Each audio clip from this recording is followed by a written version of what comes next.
या बातमीचे प्रायोजक आहेत हॉटेल रोहित। देशभरासह महाराष्ट्र आणि सोलापुरातील परिवहन कार्यालयातील म्हणजेच आरटीओ ऑनलाईन यंत्रणा गुरुवार आणि शुक्रवारी ठप्प झाल्याचे दिसून आले। त्यामुळे परवान्याशी निगडीत एकही सेवा नागरिकांना मिळाली नाही।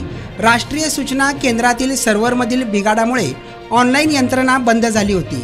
ही यंत्रणा शुक्रवारी सायंकाळी पूर्ववत करण्यात आल्याचे सांगण्यात आले आहे, परंतु अद्यापही साईट व्यवस्थित सुरळीत झाल्याचे कळू शकलेले नाहीये, कारण शनिवार आणि रविवारी आरटीओ कार्यालय हे बंद असतात। त्यामुळे उद्या सोमवारीच याबाबत नक्की नेमकं घडलं तरी काय आणि सुविधा सुरळीत झाल्या का नाही हे कळणार आहे। राष्ट्रीय सूचना केंद्राच्या NIC सर्व्हरमध्ये गुरुवारी सकाळी बिघाड झाला, त्यामुळे देशभरातील आरटीओ मधील ऑनलाईन यंत्रणा बंद झाली।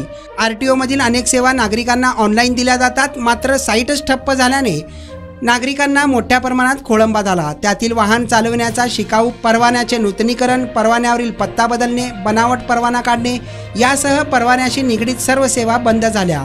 ऑनलाईन यंत्रणा बंद झाल्याने नागरिकांना सेवा मिळण्यात अडचणी येण्यासोबत आरटीओतील कामकाजालाही मोठा फटका बसल्याचे पाहायला मिळाले। याबाबत अधिकृत माहिती देताना सोलापूर उपप्रादेशिक परिवहन अधिकारी अर्चना गायकवाड यांनी प्रसार माध्यमांसाठी परिपत्रक काढून याबाबत खुलासा केला आहे।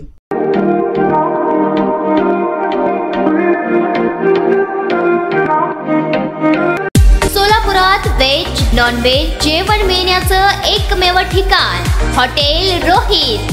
चवीला टेस्ट, हॉटेल रोहितचे जेवण बेस्ट।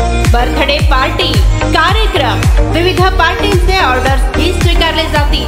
ग्राहकांसाठी खास पार्सलची सोय। आमचा पत्ता हॉटेल रोहित, दात रस्ता, अपोजिट कारीगर पेट्रोल पंप, सोलापूर।